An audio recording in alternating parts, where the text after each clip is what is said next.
Here are this week's most interesting questions. How can I protect myself in a sale agreement if my tenants do not want to move? Will I not be able to close if they decide not to vacate the property, even with a 30-day notice?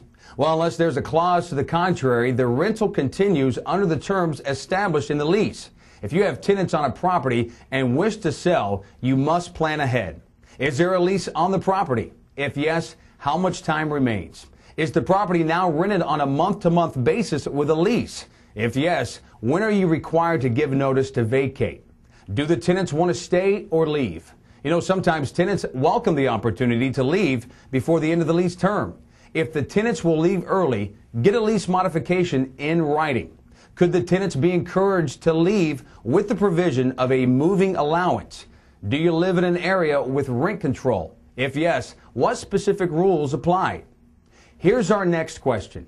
I recently listed a bank-owned property and received an offer for the asking price as is and for cash. After sending the offer to the bank, they refused to sell it for the listed amount. They did not sign the final contract but called to say it was accepted. Do they have the right to refuse to sell at listing price? There are three issues here. First, the question is not whether the offer was at the asking price as is and all cash. The question is whether the precise terms and conditions of the listing agreement were met.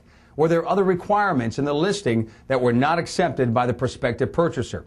Second, real estate agreements count when they're in writing. Without a signed acceptance, a verbal okay is worthless. Third, sellers, whether banks or not, have a right to refuse an offer, even one that meets all terms found in a listing agreement. However, there are two major caveats here. The first, the refusal must not be for discriminatory reasons. And secondly, if the terms of the listing have been met, then the seller can be responsible for the entire commission. After all, the broker was hired to sell the property under certain terms. If those terms were met, then the broker, just like any other professional who completes a task, should be paid. Of course, for more on any of these topics, please visit us online at realtytimes.com.